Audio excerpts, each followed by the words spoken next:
What's up, guys? It's Blake with Y2K, and today is a very, very special day. You saw the video where I got to go check out the 2020 Supra at the Toyota dealer, but I told you I knew someone with a black 2020 launch edition, and we've got it right here.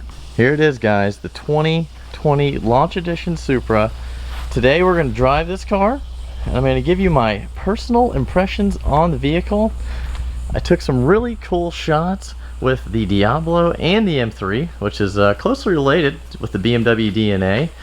And today we're just going to find out, is this car a worthy successor to the Y2K approved MK4 Supra, or is it simply just a modern day car that has kind of lost its way? So that's the goal for today's video. I hope you guys are going to enjoy the content. I'm bringing my wife along, and we're even going to let her drive it and get her impressions as well. She has the X5 right over here. And you know, as fellow BMW lovers, maybe it's something we're going to like. So we're going to find out right now.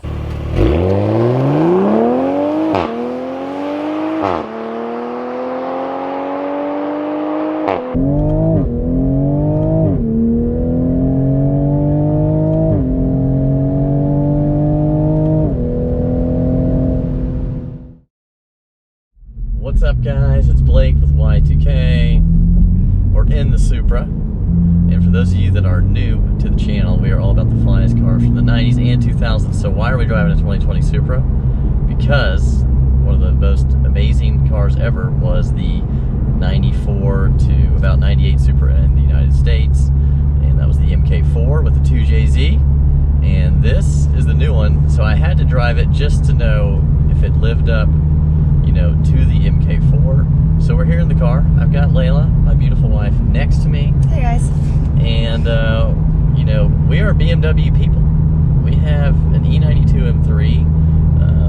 Mine is about 650 horsepower. It's got an ESS 650 blower, and she's got an E70 X5M, which makes about 600 horsepower with an ESS tune. And we've had a previous gen, you know, X5 with a 4.8 trim, and we also had a 135i. And I have to say, this Supra reminds me a lot of my 135, and there's some reasons for that. The engine sounds pretty similar to one I had. I had an N55 motor, so it sounds more like this. This is the B58, which is far superior to the N55 performance-wise, but you know, the feeling of the engines is pretty similar. Mine was a manual. This only comes in an automatic, the ZF. Some people are, you know, upset about that. I agree. I think it would be great with a manual. I think it would make it a little more special. But we get the ZF 8-speed for now, and you're not suffering in performance. It's only in the fun factor. So I had the 135. The brakes on this car and the 135i, these are Brembos. The 135 did not have Brembos, but the feel of it, it's a very light pedal.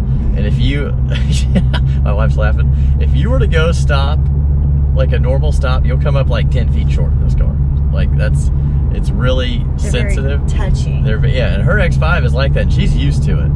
But when I get in there, I do the same thing in that car. I don't know why BMW only reserves a good brake pedal, or in this case Toyota, for the M cars, but the M3 and 4, they feel nothing like this brake pedal. It feels a lot better. Fit finish of the car is good, and I think it looks good. I do wish it kind of had a wing on the back. Me and her were just talking about that to make it feel more like a Supra, like the 90s one. I think that would have been cool if they could have incorporated it. It doesn't have to be as big, but some kind of rear wing. But the interior overall is, you know, it's actually it's kind of like new gen BMW mixed with last gen electronics. So the iDrive, we just had a tractor come right in front of us. the iDrive, the shifter and all that is like previous gen. It's like the current M3, M4. It's not going to be like the new 2020 M3 and M4 will be, or 2021, whatever they're going to be now. The shift paddles are plastic, which I don't like, but even some really expensive cars like the new Audi R8 have plastic shifter paddles, and so does the NSX. I don't understand that. My i8 and my GT3 both had metal paddles, and my X5M and the X5M has metal paddles. So I don't get it.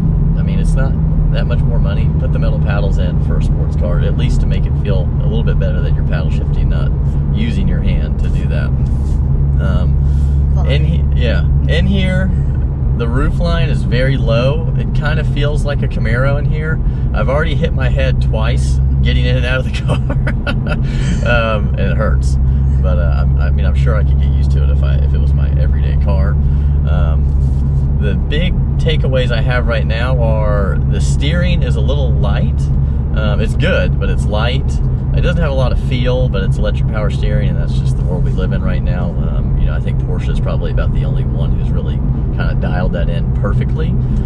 And this is obviously, I mean, this is a, you know, $58,000 car. So, you know, not really fair to compare those, but I am just saying, compared to my hydraulic steering, and not only my car, but Layla's car, it feels a little light. And I don't know if they did that artificially to make the car feel light. It's 3,395 pounds. So in today's time, that is pretty light. But, you know, back in the day, under 3,000 was really where you would want to be, like 2,800 pounds.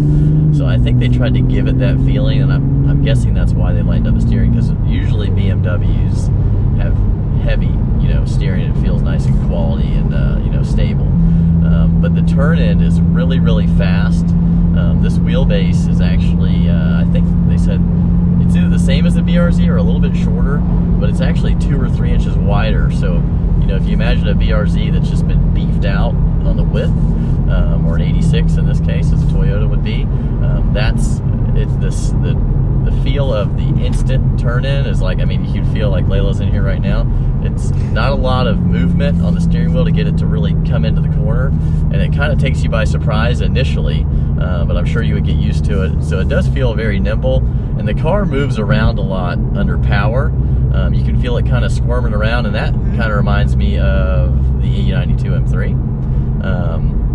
It kind of dances around a little bit, but it feels very balanced when it does that. I wish we had some twisty roads, but we're in Florida. I'm going to overtake this. See you around, CRV. Okay.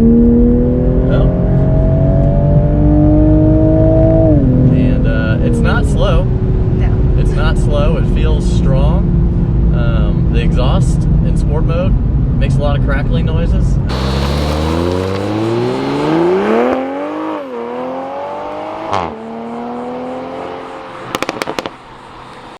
You know, that's pretty cool. I know it's not real, but it makes it feel like more of an experience. More sporty. Yeah, more sporty. And her X5 does it. This does it a lot. Like, yeah. I'll put it in sport now. Like if Gives you a lot of snap, crackle, and pop. Yeah, you can. I don't know if you can. I mean, it's like really loud. And on the shifts right now, you can hear it doing it, you know.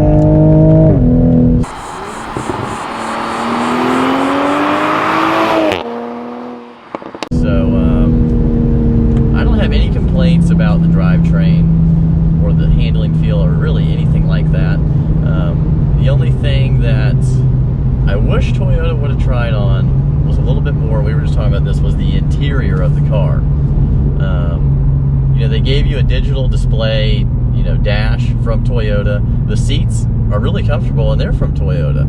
So the couple things they did are great. So it makes me really wonder what they really could have done in the interior if they really would have done it on their own. I don't think I would mind the platform sharing as much if the interior felt more like a Toyota. But, you know, I guess that's what we've got. So we have to kind of, you know, just live with that and just be happy with the way the car drives, performs, which it does a great job at all that. And, you know, as a BMW person, it's fine with me. I like I know how to maneuver perfectly in this car. Everything is just like our cars. So. Yeah, when we were picking up the car today, he was showing me around. He's like, so you know, I was like, yeah, I've had BMWs for it. It was just, I mean, it's really the like menu, that. the setup, the mat, like everything in this little area is pretty much the same. So. It does have a JBL stereo, which may or may not be better than the Harman Kardon. I doubt it is, but it might be. It's got a couple subwoofers in the back. I haven't tested out the stereo. It's not really my main focus today. You know, talking about the BMW thing, I really hate to even bring it up because it's been beaten to death so many times.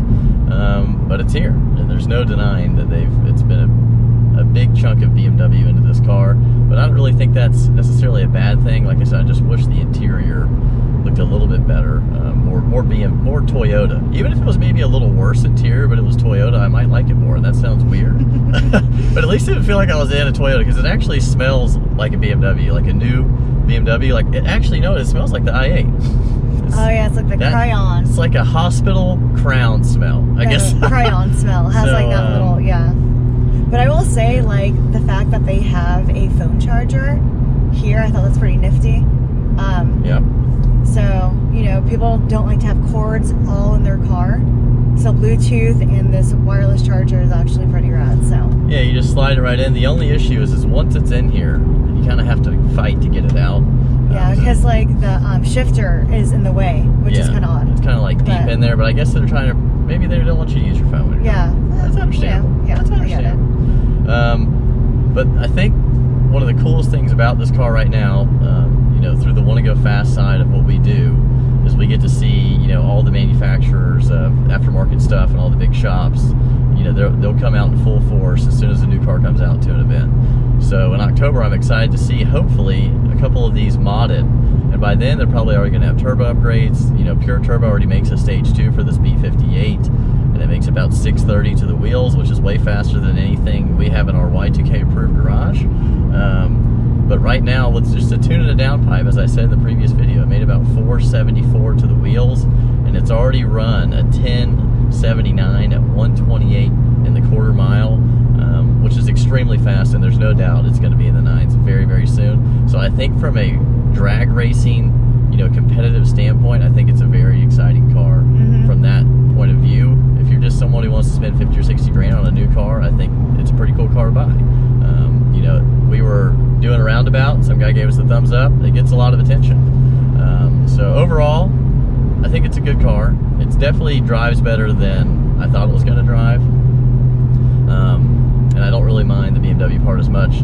The only thing, my only real critique is I wish that it had a spoiler on the back, which is what me and her talked about. And Just give it more flair. Yeah, a little bit more personality, and a manual. Well, I guess there's 3. Manual transmission would be another one. That's number 2. And number 3, I wish that Toyota had done the interior. Had more flavor on the interior. Yeah. Pretty much. So but other than that, I mean, it's not bad. Yeah, it's really not bad. It's not bad.